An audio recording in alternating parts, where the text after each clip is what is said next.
جب انسان اللہ سے دعا کرتا ہے، حدیث میں آتا ہے نا، جب سورہ فاتحہ ہم پڑھتے ہیں تو اللہ باقاعدہ جواب دیتا ہے. جب انسان کہتا ہے کہ ایاک نعبد و ایاک نستعین، تو اللہ تعالیٰ فرشتوں سے کیا کہتا ہے کہ میرا بندہ ایکنالج کرتا ہے کہ میں دعائیں قبول کرتا ہوں، تو اللہ کہتا ہے چل پھر مانگ کیا مانگنا. تو اس کا مطلب کہ اللہ باقاعدہ جواب دیتا ہے. اسی طرح جب ایک بندہ اللہ کے سامنے اپنی بے بسی شو کرے گا، انما اشکو بسی و حزنی الی اللہ، حضرت یعقوب کے یہ الفاظ، یہ چھوٹے الفاظ نہیں ہیں کہ میں صرف اپنا غم اور دکھ کس کو سناتا ہوں؟ اللہ کو. میں اپنی شکایت کہاں کرتا ہوں؟ صرف اللہ کے ہاں. تو یہ بات اللہ کو اتنی پسند ہے کہ اس بندے کا اتنا کانفیڈنس ہے مجھ پہ کہ لوگوں کے پاس جا کے نہیں رو رہا، میرے پاس آ رہا ہے. یعنی اس بندے کا اتنا کانفیڈنس ہے مجھ پہ کہ میں اس کے مسئلے حل کر دوں گا. تو آپ سوچیں آپ اللہ تعالیٰ کی توحید کو کیسے جو ہے وہ اس پہ ایکٹ کر رہے ہیں. حدیث میں آتا ہے کہ جب بندہ دعا کے لیے ہاتھ اٹھاتا ہے، اللہ کے نبی صلی اللہ علیہ وسلم نے فرمایا یور لارڈ از شائے، تمہارا لارڈ شائے ہے. جب تم اس کے آگے دعا کے لیے ہاتھ اٹھاتے ہیں تو اللہ تعالیٰ شائے ہوتا ہے کہ میں اس کو ایمپٹی ہینڈ ریٹرن نہ کروں. سبحان اللہ، یہ اللہ تعالیٰ. ٹھیک ہے نا. تو لیکن بات یہ ہے کہ صرف اللہ.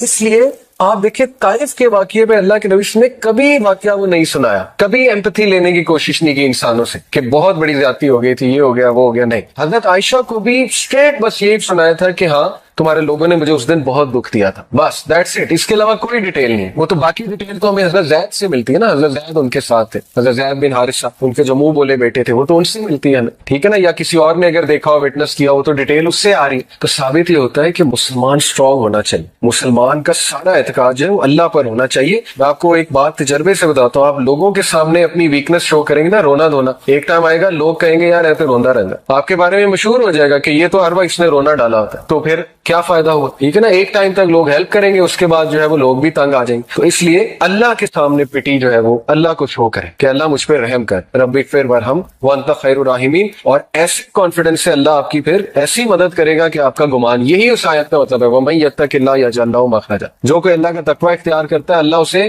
اس طرح سے نکالتا ہے اس مصیبت سے، اور ایسے ایسے سورسز سے دیتا ہے کہ اس کا گمان بھی نہیں جاتا. لیکن شرط کیا ہے کہ اللہ پہ کانفیڈنس، اس لیول کا کانفیڈنس کہ نہیں میرا مسئلہ اللہ ہی حل کر سکتا ہے، میں نے اللہ سے ہی لینا ہے، میں اس کے علاوہ کوئی اور کچھ سوچ ہی نہیں سکتا. بچے کی طرح پیچھے پڑ جائے اللہ کا، جیسے چھوٹا بچہ اپنے ماں باپ کے پیچھے پڑ جاتا ہے نا کہ نہیں مجھے چاہیے مجھے چاہیے مجھے چاہیے. اللہ تعالیٰ بہت خوش ہوتا ہے. ٹھیک ہے. کیونکہ this shows your confidence on اللہ سبحانہ وتعالی. This shows how much you rely on اللہ، how much you are confident on اللہ کہ اللہ تعالیٰ میرا رب ہے اور وہ ہر چیز دینے پہ بے شک دینے پہ قادر ہے. خیر یہ تو ہو گیا وہ پوائنٹ کہ رسول اللہ صلی اللہ علیہ وسلم never took anyone's empathy or sympathy with regards to this incident. لیکن واقعہ بہت افسوسناک ہے. اللہ کے نبی صلی اللہ علیہ وسلم پہلی تو بات واک کر کے گئے. آپ میں سے کوئی طائف گیا ہے؟ میں 2 بار گیا ہوں. ٹھیک ہے. اور پہاڑی راستہ ہے، آپ نے بھی دیکھا ہے. ٹھیک ہے نا. اور یہ کہ 1.5 گھنٹے میں 1.5 گھنٹہ 1.25 گھنٹے میں گاڑی میں پہنچ جاتے ہیں. تو سوچیں بائی فٹ، میں اکثر یہی سوچ رہا تھا جاتے ہوئے، میں نے اپنی وائف سے بھی کہا کہ کس طرح ہمارے نبی گئے ہوں گے. اتنا کٹھن راستہ ہے، پہاڑی راستہ ہے، اچھی خاصی چڑھائی ہے. تو حضرت زید کے ساتھ آن فٹ گئے، نو ہارس نو کیمل. اس کے پیچھے حکمت تھی. یہاں سے ثابت ہوتا ہے کہ ایون دو اللہ کے نبی صلی اللہ علیہ وسلم کا اعتقاد بہت اسٹرانگ تھا، لیکن ہی ٹرائیڈ ہز لیول بیسٹ جتنا کیئرفل ہو سکتے تھے لائف میں. حکمت یہ تھی کہ قریش کو شک نہ پڑے کہ یہ کہیں دور جا رہا ہے. آن فٹ گئے تھے اسی لیے. تو ہمیں بھی اپنی لائف میں ایسے ہی زندگی گزارنی ہے. ہمیں اپنی بیسٹ ایفرٹ کرنی ہے آخر تک، جتنا کیئرفل ہم کسی بھی معاملے کے حوالے سے ہو سکتے ہیں، جتنی ایفرٹ ہم کر سکتے ہیں. And then live to ever. اس کے بعد اللہ سنبھال لے. ہر چیز ہم نے اللہ کو بتا دی، اپنی ایفرٹ بھی کر لی. اب میرا رب مالک،